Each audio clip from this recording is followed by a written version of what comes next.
Komið heil og sæl og verið velkomin í þennan þáttum landsbyggðirnar. Að þessu sinni þá ætlum við aðeins að ræða jafnréttismál en ný jafnréttisstýra hefur verið ráðin hjá Jafnréttisstofu Íslands sem er með höfuðstöðvar sínar hérna á Akureyri en hún var áður aðstoðarmaður bæjarstjóra. Katrín Björk, vertu velkomin. Takk fyrir. Til að byrja með, hver er þinn bakgrunnur bara? Hver er konan? Já, ég er kona sem hefur búið meira og minna á Akureyri í 40 ár, flutti hingað 10 ára gömul með foreldrum mínum og hef eytt hér mestri minni ævi þrátt fyrir svona smá stopp í Reykjavík í námi og smá stopp erlendis en hér bara tel ég mína rætur vera þó það sé kannski ekki alveg í grunninum. Ég hef starfað hér að ýmsum málum og á hér mína fjölskyldu. Og hver er atvinnubakgrunnurinn og menntun? Eins og atvinnuviðtal? Já, frábært, ég er nýbúin að fara í gegnum svoleiðis. Já, sko, menntunarlega bakgrunnur minn er sá að ég lærði sagnfræði, ég er með BA-gráðu í sagnfræði frá Háskóla Íslands og tók þar almenna bókmenntafræði sem aukagrein. Og í þessu námi þá lagði ég töluverða áherslu á kvennasögu og femíníska bókmenntaransóknir. Þannig að þar fór ég svona að krafla mig í gegnum í rauninni svona jafnréttis, kvenna, feminisma mál. Seinna þegar ég var komin aftur hingað norður þá tók ég uppeldis- og kennslufræði hérna við Háskólann á Akureyri og svo ennþá seinna menntunarfræði, meistaragráðu í menntunarfræðum við Háskólann á Akureyri og þar var ég aftur með svona jafnréttis áherslur í mínu námi og er í rauninni útskrifuð með meistaragráðu í menntunarfræðum með áherslu á kynjajafnrétti. Þannig að þetta er menntunarlegi grunnurinn minn. Og atvinna, þú varst náttúrulega hjá Jafnréttisstofu, var það ekki á sínum tíma? Jú, sko árið 2000 þegar Jafnréttisstofa er sett á laggirnar hérna á Akureyri, þá sótti ég starf þar. Þá var ég búin að vera starfandi á Minjasafninu á Akureyri og Héraðsskjalasafninu í allnokkur ár og þarna sá ég bara brilljant tækifæri til þess að fara að vinna við málefni sem hafði brennandi áhuga á. Og það er líka, þú veist, þetta getur leitt mann inn í umræðina staðsetningu opinberra starfa á landsbyggðinni. Nákvæmlega. Það var stórkostlegt tækifæri sem ég fekk þarna til þess og var svo heppin að vera ráðin til starfa sem sérfræðingur og starfaði þar í 3 ár. Það gaf mér svo aftur tækifæri til þess að sækja starf sem jafnréttisráðgjafi Akureyrarbæjar þegar það var auglýst haustið 2003 og þá færði ég mig yfir til bæjarins. Og þar er ég búin að vera síðan. Já. Fyrst sem jafnréttisráðgjafi, síðan sem framkvæmdastjóri samfélags- og mannréttindadeildar, þar sem að jafnréttismálin voru líka, og svo núna síðast sem aðstoðarmaður bæjarstjóra. Og er að ljúka í rauninni því starfi þá bara núna eftir rúman mánuð og fara að taka við Jafnréttisstofu. Hann sagði mér einmitt að hann hefði bara hvatt eindreitt þó hann hefði nú ekki viljað missa þig, hann hefði hvatt til þess að sækja um. Já, og voða fallegt á honum. En hvaðan kemur þessi áhugi? Hvers vegna hefur þú áhuga á jafnréttismálum kynjanna? Ég hef búin að vera aðeins að velta þessu fyrir mér, af því ég hef verið spurð að þessu áður. Og ég rek áhugaðan til, sko bara í fyrsta lagi bara svona ríkra réttlætiskenndar sem að mér hefur alltaf verið einhvern veginn svona ofarlega í huga. Og svo á ég bara líka eitt svona atvik sem að opnaði augum mín. Ég hef verið örugglega svona 11-12 ára. Og þá var ég nemandi hérna í Lundarskóla og satt í myndlistatíma þar sem að allir átt að teikna eitthvað. Kennarinn var með eitthvað fyrirmynd, við áttum öll að teikna það. Og svo bara tek ég eftir því að strákarnir fara að rétta upp myndirnar sínar. Bara, sjáðu hvað ég gerði rosalega flott. Og meðan við stelpurnar vorum að fela, það mátti enginn sjá hvað við vorum að teikna. Og einhvern veginn, það bara kviknaði eitthvað svona ljós hjá mér. Þetta situr alveg í mig. Ég man hvað ég sat í stofunni og þetta kveikti á einhverjum perum að við værum einhvern veginn ekki með sjálfstrausti nægilega vel í lagi, stelpur og strákar. Það væri eitthvað ólíkt sem að við værum að sko gefa frá okkur eða hvernig við mætum verkin okkar. Merkilegt samt, þú ert svo ung þarna að taka eftir þessu. Já. Af því þetta er ekki svona eitthvað sem allir sjá í gegnum eða þannig. Nei, akkurat, en þetta varði einhvern veginn svona bara algjör eye-opener, getum við sagt. En hvað með stöðuna, ef við förum aðeins bara í stöðu jafnréttismála í dag, það náttúrulega verið ótrúlegar byltingar alveg frá kvennafrídeginum og auðvitað þar á undan, en svona byltingar líka brjóstabyltingin og hérna það núna síðast bara #MeToo kynferðislega áreitni og svo framvegis. Hvernig lítur þú á stöðu jafnréttismála? Hvað það mikilvægasta? Ertu að hugsa þegar þú ferð af stað, mig langar að setja númer 1 launajafnrétti eða ertu að hugsa ofbeldi eða hvar hugsunin þín svona þegar þú ferð inn í þetta djóp? Sko ég í rauninni að reyna að hugsa heildarmyndina vegna þess að mér finnst þetta allt hanga saman. Mér finnst þetta allt vera einhvern veginn sko á sama hringnum, getum við sagt, hvort sem það launamál eða ofbeldismál eða staðalímyndir eða hvað eina. Mér finnst þetta vera allt einhvern veginn að sama meiði. Þannig að það sjálfur sér ekkert svona eitt áherslumál sem að ég tek með mér inn í þetta. Þið langar kannski meira að kjarnanum? Já, og þetta séu afleiðingar? Já, en eiginlega, við getum eiginlega sagt það. Þegar ég var í meistaranáminu þá stúderaði ég dálítið kenningar kynjakerfi sem að einmitt sko fara dálítið í kjarnan og hvernig kerfið okkar svona, þú veist, uppsett, getum við sagt, meðvitað og ómeðvitað og aðalega ómeðvitað, held ég. Já.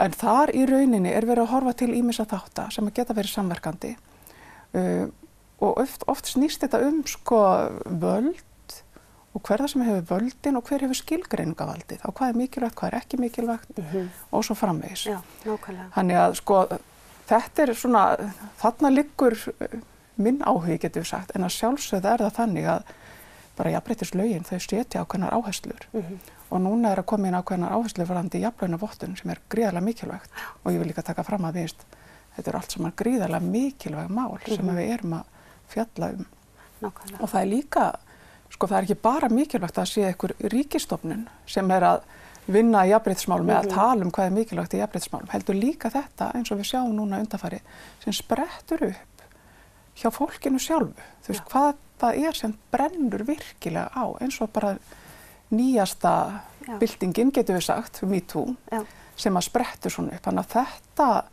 mér finnst skipta máli að horfa á þetta allt og hlusta á þetta allt. Alveg ótrúlega máli. Mér hefur verið rosalega hugleikið þetta með það sem við varst að tala varðandi hvað mikilvægt og hvað ekki mikilvægt og svo varðandi kynjahlutverkin.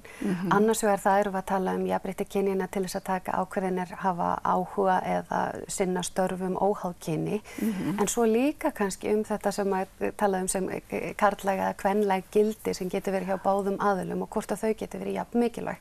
Ég hef verið að velta þessu fyrir mér út frá fjölmiðlum af því að það er verið að tala það sé fáar konur sem að komi fram í fréttum í fjölmiðlum þó að það hefur breyst í dagskrárgerð og þá svarið ofsalega oft já en það eru þeir sem hafa völdin og þetta endurspeglar í rauninni það og þá spurði ég pínu já en hvaða völd verið að tala verið að tala völdin inn á heimilinu, verið að tala völdin í menntakerfinu, heilbrigðiskerfinu, menningum og listum hvaða völd verið að tala jú það verið að tala fjármál og pólitík finnst mér og þá fyrir maður að hugsa býtu er annað svona ofboðslega mikilvægara en hitt.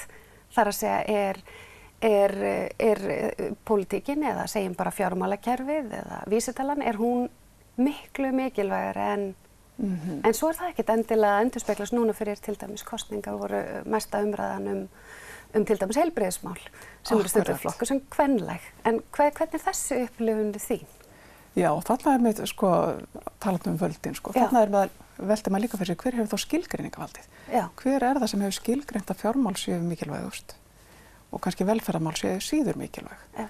En þú veist, og auðvitað getur maður að tala sem miljón ringi í kringum þetta, þetta samt mjög skemmtileg pæling. En það líka áhugavert að sjá hvernig samfélagið hefur pínu breyst í sínum áherslum. Og eins og þú nefnir, nú eru sko heilbrigðismál, einhvern veginn dálítið málanna og komin á blað. Ef við horfum tilbaka til dæmis af sko stofnun Landspítala á Íslandi, hverju voru það sem stóðu fyrir því? Það voru konur. Það voru konur í kvenfélögum og kvenréttindafélögum sem stóðu bara fyrir söfnum til þess að vera hægt að stofna spítala og eins í rauninni með Háskóli Íslands. Það voru konur sem stóðu baki því að það væri stofnaður háskóli til að synir þeirra gætu nú mennta sig á Íslandi. Þannig að vissi ekki litlu drákan úr landi.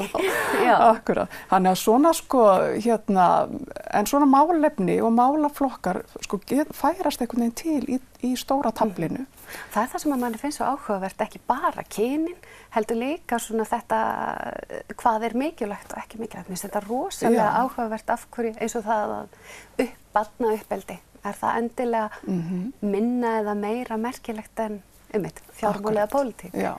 Og hver ætlar að vega það á meta? Nákvæmlega. Og það sem að kannski áhugavert í þessari umræðu að fyrir allmörgum árum, það nú örugglega komið bara hátt í 20 ár síðan, þá var farið að þróa svona starfsmatskerfi. Af því að við vitum að við þekkjum launamun kynjanna í dag, hann auðvitað var mun verri og þá var verið að horfa til ábyrgðar á fjármunum og svo framvegis sem þótti mikilvægara heldur en annað. Heldur en ábyrgð á börnum? Já. En þegar var verið síðan farið að þróa svona starfsmatskerfi að þá var horft einmitt til jafnréttissjónarmiða. Þannig að væri verið að leggja að jöfnu ábyrgð hvað sem var á fólki eða fjármunum. Þannig að það svona hjálpaði okkur kannski líka aðeins í að minnka launamunin, því miður kannski ekki að útrýma honum, en við erum enn á þeirri leið, en líka kannski breytti það umræðunni. Ég að velta það bara fyrir mér, hvort að það gæti líka bara hafa breytt umræðunni, þroskað okkur og þróað okkur áfram í að það sé meira og fleira mikilvægt heldur en þessi gömlu gildi sem við horfum til. Án þess að þau séu endilega eitthvað ómerkilegt. Það mér staðið mjög mikilvægt að þetta snýst meira kannski jafnvægið. Akkurat. En við vorum að tala það að Jafnréttisstofa Íslands, ég var að segja ykkur, ég að fara að tala nýja jafnréttistýru, jafnréttistýrun á Akureyri, nei, Jafnréttistýru Íslands. Nú eru þeir á Akureyri. Já, það hefur verið langt skeið. En sem sagt höfuðstöðvar þessa fyrirbæris hérna á Akureyri. Af því við vorum aðeins að nefna það varðandi störfin að þetta eitthvað sem að þú sóttist eftir og varst glöð að fá heim í hérað. Hvaða áhrif tilur að hafa? Heldur það séu kostur og gallar eða hvernig finnst þér það virka? Það bara sjálfsögur kostur og gallar við allt. Já. En ég held að séu bara margir góðir kostir í því að Jafnréttisstofa sé staðsett á Akureyri og þá út frá ýmsum sjónarhornum. Og ef ég miða bara við þessa 30 ára reynslu sem ég hafði af því að vera starfandi þar og staðsett á Akureyri, þá tel ég okkur á þeim tíma, og ég veit að það hefur verið þannig áfram, þjóna og vera mjög meðvitið að þjóna landinu öllu. Það var ekkert flókið fyrir starfsfólk Jafnréttisstofu að skella sér til Reyðarfjarðar með námskeið eða Ísafjarðar eða Húsavíkur eða Reykjavíkur, hvað eina. Þetta var ekki vandamál. Og það bara skiptir máli að við séum bara þessi miðstöð jafnréttismála á Íslandi. Íslandi öllu. Heldur að Jafnréttisstofa detti einhvern veginn út úr umræðinu af því að höfuðstöðvarnar og framkvæmda eða jafnréttistýra sé hér? Ég veit það ekki. En mér finnst þetta áhugavert sem þú nefnir að fólk hafi ekki átt að segja á staðsetningunni. Kannski það líka kostur að fólk átti sig ekki á staðsetningunni af því að í rauninni á staðsetningunni ekki að vera megin fókusin í starfsemi stofunar, heldur bara málefnin sem hún að fjalla þó svo að hitt skipti líka máli út frá bara byggðapólitísku sjónarmiði að við séum með störf á vegum ríkisins á landsbyggðunum. Það breytir samfélögum, það breytir samsetningu íbúa og svo framvegis að þetta sé staðsett þarna. En ég held að ef við bara fókusurum aftur bara á Jafnréttisstofu, ég held að það bara standi starfseminni alls ekki fyrir þrifum að vera á Akureyri. Ég held að sé bara gott og hollt. Það nú líka árið 2017, við höfum fullt af tækjum, símum og Skype og Facebook og flugvélar og bíla og guðmáta hvað. Já, hugsaðir. Hugsaði lúxusinn. Þannig að það smækkar heim. Já, og sjálfsögðu. Og ég held að við þurfum bara líka að vera mjög dugleg, hvort sem það Jafnréttisstofa eða Háskólinn á Akureyri eða Akureyrarbær eða bara almenn fyrirtæki hér í bænum að nýta okkur tæknina í samskiptum. Já. Að vera öflugur í að nýta fjarfundakerfi og ég hlakka rosa til að fá hérna þrívíddargleraugun þar sem maður getur farið á fundi bara með fólk og jafnvel í kaffispjallið á fundinum bara með þrívíddargleraugun. Góð hugmynd. Finnst þér það ekki? Mjög góð hugmynd. Ég bara kemur svo framfæri með sonum minn sem einmitt að læra sýndarveruleika. Já, en ég held þetta sé alveg bara stórkostlegt byggðamál. Frábært. En jafnréttismál og staða jafnréttistýru og svona feminisma, kvenréttinda fólks í gegnum tíðina hefur oft verið, hvernig á maður að orða það? hávært baráttufólk. Ég nú búin að þekka þig í ansi langan tíma og þú ert nú yfirleitt frekar róleg og yfirveguð og vísar frekar í rannsóknir og heimildir og dipló og spyrð á móti og þú ert ekki manneskjan sem ég á von að rífis úr og ofan að öskra eitthvað hérna niður á torgi. Hvernig það varðandi hlutverkið sjálft? Sérðu það fyrir þér sem svona baráttuhlutverk eða sem fyrirbæri sem eru raunin að fylgja eftir því sem ráðherra jafnréttismála leggur fyrir og lög í landinu? Jafnréttisstofa náttúrulega ríkisstofnun og þær eru sjaldnast róttækar. Og í rauninni hlutverk jafnréttisstofu að fylgja eftir jafnréttislögum og það að veita fræðslu og stuðla að rannsóknum og veita ráðgjöf og svo framvegis. Þannig að það nú yfirleitt þokkalega hávaðalaust en hins vegar eins og þú bendir réttilega á þá einhvern veginn eru jafnréttismál svona brennandi málaflokkur. Já. Þannig að fólk brennur mjög gjarnan fyrir jafnrétti vegna þess að það spottar ójafnrétti víða og vill laga þetta núna. Og ég skil það svo vel að því að stundum svo óskiljanlegt hvers vegna ákveðnir hlutir eins og þeir eru. Af hverju eru ekki löngu búin að laga þetta og af hverju eru við ekki sammála það eigi að laga þetta. Og það einhvern veginn svona, það gerir málaflokkin skemmtilegan að vissu leyti að hafa þetta svona þó það sé líka frústrerandi að hafa þetta svona. Já. En það getur búið til mjög dýnamíska umræðu en hins vegar eru þetta líka bara finnst manni svona óskiljanlegt þegar fólk áttar sig ekki á markmiði með jafnréttislögum og að við séum að sjálfsögðu að vinna í átt að betra samfélagi sem hlýtur að vera markmiði. Fyrir alla. Fyrir alla. Þannig að jafnrétti, það þýðir að vogarskálarnar eru jafnar. Jafnrétti ekki að önnu sig upp og hinn niðri. Nei. Nákvæmlega. Þá erum við að tala um eitthvað annað. Og svo kannski líka varðandi jafnréttisstofa, við finnum náttúrulega mikið fyrir ólgunni, baráttunni og byltingunum og svo þarf náttúrulega að taka við eitthvað kerfi sem veit á hvað að gera. Því að stundu situm maður og segir bara, þetta hallærislegt, en svo eiginlega ekkert sem tekur við. Þannig að þú gætir verið að stýra í rauninni starfi sem tekur við og segir, okkur finnst þetta öllum hallærislegt, hvað eigum við að gera? Já, og þetta geta komið á málum í farveg. Og komið ábendingunum á rétta staði og tillögum á rétta staði og svo framvegis. Auðvitað er þetta þannig að fátt breytist bara með því að smella fingrum og segja hókus pókus. Heldur þarf að vinna málum. Því miður. Já, því miður, eins og fari frábært. En þannig að það þarf að undirbúa mál, koma með réttan farveg til rétta fólksins sem getur það haft áhrif á og fylgja þeim eftir. Já, algjörlega. Að það sé ekki bara bylting fari í farveg og svo sé skýrsla í skúffu sem maður upplifir kannski of ofta sé staðreyndin í kerfinu. Já, að það verði einhverja varanlega breytingar. Og nýr ráðherra, þannig að það nú kannski eins gott að þessar ríkisstofnanir séu kannski eitthvað stabílar. Já. En varðandi kynjajafnréttismálin, ég flutti hingað til Akureyrar 1996. Og ég upplifði þá, ég veit ekki hvort það þannig núna því að ég er orðin kannski ekki jafn meðvituð stöðuna, en ég flutti hingað og ég upplifði að það væru hlutir sem ekki verið komnir jafn langt á Akureyri eins og í Reykjavík á þeim tímum. Bæði hvað varðar jafnréttismál og svona umburðarlyndi og fjölbreytni og svo framvegis. Heldur sé ykkur munur á kynjajafnréttismálum með þá byggða sjónarmið í huga? Það gæti alveg verið mismunandi eftir samfélögum. Ég myndi halda í dag, ef þú væri flytt til Akureyri í dag, þá myndir þú ekki upplifa þennan mun. Af því við tökum til dæmis ábyrgð sveitarfélaga á að vinna ötullega að jafnréttismálum innan sinna kerfa mjög mikil. Og Akureyrarbær hefur tekið það hlutverk sitt mjög alvarlega og þykir vera bara í fremstu röð meðal sveitarfélaga að vinna að þessum málum. En það getur verið misjafnt eftir bara stærð sveitarfélaga og hvaða burði þau hafa til þess að vinna ötullega í málaflokkunum. Af því að fátt breytist það sjálfu sér. Það þarf að vinna í hlutum og koma þeim í farvegi eins og vorum að ræðum áðan. Og í dagsljósið. Og í dagsljósið, já. Og taka umræðuna upp, gera umræðuna sýnilega. Og eiga þessa umræðu, að þessum staðar hún ekki eins og í gangi.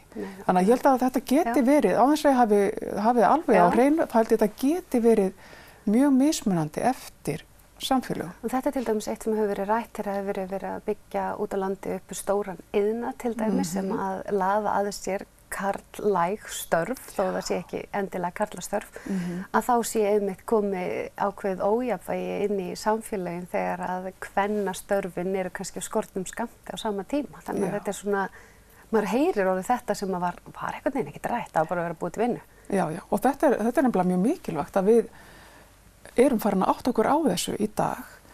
Og að því hún nefndi nú áðan að ég vitnaði gjarnan í rannsóknir og svona, þá ætla ég að gera það núna. En það er nefnilega, sko, sem sagt, rannsóknir, bæði gamla rannsóknir og nýja rannsóknir sýna það að í samfélögum á norðurslóðum, og við erum svo sannarlega á norðurslóðum, að þá er það gjarnan þannig að, sko, ungar konur mennta sig í burtu úr samfélagunum, sérstaklega smærri samfélagunum. Og við sjáum þetta alveg hérna á Íslandi.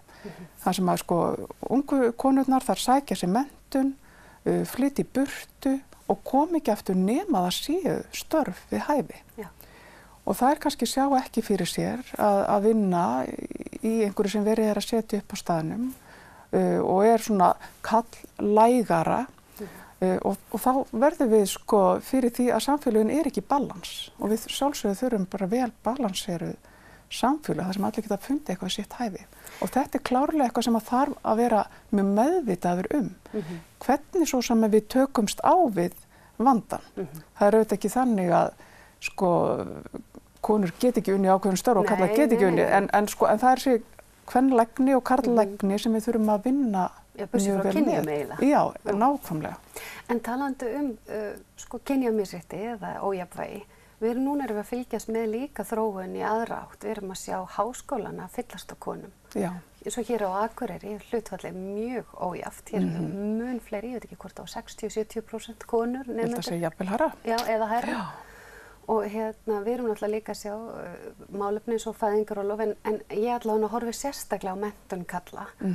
Og ég fæ pínu fyrir hjartað að sjá fyrir mér ef það er yfir 70% háskólanema, til dæmis á Akureyri eru konur, og þá fer maður að velta fyrir sér af hverju er það og fer að pæla, sko, ok, þá fara ungt par út á vinnumarkaðinn. Kallinn kannski jafnvel fær aðeins hærri laun, þannig að það er best að konan byrja á því að fara í nám, en svo kannski kemur barn á leiðinni og það er alltaf ekki orðið option að fara aftur í nám. Og ég upplifi stundum að gæti verið að karlmenn séu oftar að festast í rauninni vítahring þess að geta ekki mennta sig. Er þetta, sko, þar að segja jafnréttismálin? Er jafnréttisstofa að hugsa í báðar áttir í sínu starfi eða er hún aðalega að hugsa réttindi kvenna? Jafnréttisstofa er að hugsa í báðar áttir og þetta er svo sannarlega, sko, mikilvægt kynjamál sem að þú nefnir þarna. Vegna þess að, og talandi aftur sko, þennan balans sem þarf að vera í samfélagunum okkar til þess að við séum að vinna öll á jafnréttisgrunni. Og þá sjálfsögðu þurfa að vera tækifæri á báða bóa, hvort sem það er einmitt til þess að sækja nám eða til þess að taka fæðingarorlof og annast börn og fjölskyldu eða stunda atvinnu. Þetta þarf alltaf að vera, þú þarft að hafa tækifærin til þess að gera þetta. Það virðist allavega að vera grafalvarlegt mál ef að kynjahlutfallið er svona ójafnt í háskólum. Já, og þetta er alveg rannsóknarefni, hvað þetta er. Og nú bara þori ég ekki að segja til hvort það er búið að skoða þetta og rannsaka eitthvað nýlega. Ég veit að því miður ekki, en þetta er svo sannarlega eitthvað sem þarf að vera virkilega á tánum yfir. En svo hefur okkur gengið ágætlega, það þykir bara töff ef að konur fara og vinna það sem áður voru kölluð hefðbundin karlastörf. En það er ennþá pínu barátta í hina áttina. Að það er að segja ef að karlmönnum langar til þess að vinna hefðbundin kvennastörf, þá virðist vera ennþá ósýnilegu glerveggur þar. Já. Það var til dæmis breytt nafninu hjúkrunar, hvað var það? Hvað tala hjúkur og hjúkrunarkonu og það sé núna hjúkrunarfræðingur og virðist vera aðeins að þokast þar. En svo er leikskólakennara, tala nú ekki ljósmæður og svo framvegis að það er mér finnst veggurinn vera erfiðar í þá áttina, þar að segja ef þú átt út frá óháð kyni að geta rækta þig og elt því sem mannveru og eftir áhuga. Þetta er líka eitthvað sem að þið... Já, mér finnst þetta líka mjög áhugavert að þetta tengir aðeins inn á það sem að ég rannsakaði í meistararitgerðinni minni í Menntun og fræðunum. Þá var ég að skoða í rauninni kynjaskiptingu í námi. Þar horfði ég reyndar sérstaklega á konur sem fóru inn í karllægar greinar en skoðaði að sjálfsögðu og lasa rannsóknir sem að skoðuðu karla sem höfðu leitað inn í kvenlægar greinar. Og þetta er ótrúlega áhugavert í rauninni að sjá hvers konar hindranir það eru sem karlmenn mæta sem að vilja fara yfir í þetta sem við köllum kvenlægari greinar. Og það er af ýmsum meiði. Það getur verið sko bara í náminu sjálfu ákveðnar hindranir. Það getur verið þegar að komið út á vinnumarkaðinn og þá í rauninni bæði frá viðskiptavinum og samstarfsfólki, orðan þannig sem að sko svona einhver viðhorf. Og það sem að mann að stakk mig pínu, ég las rannsóknum karlmenn sem að hefði gerst leikskólakennarar, að sko þeir lentu gjarnan í svona hálfgerðu húsvarðarhlutverki. Þeir voru komnir á vinnustæðina, þá áttu þeir að festa upp hillu og skipta um peru. Þannig að menn lenda í einhverjum svona staðalímyndum. Þrátt fyrir að reyna búin að brjóta staðalímyndunar í burtu, sko, að þá lenda þeir inn í þeim samt sem áður. Og svo náttúrulega einmitt við að sleppa kannski ekki takinu. Ég heyri oft konu segja bara hann getur ekki þvegið þvott. Hann bara, hérna 1987 þá sett hann bara bleikt með hvítu og hann hefur ekki fengið að koma nálægt þvottavélinu síðan. og í hina áttina. Þetta eru ansi mörg mál og nú sé ég að tíminn að hlaupa frá okkur. Þetta er eitthvað sem ég geti talað um í allan dag því ég elska jafnrétti og samstöðu.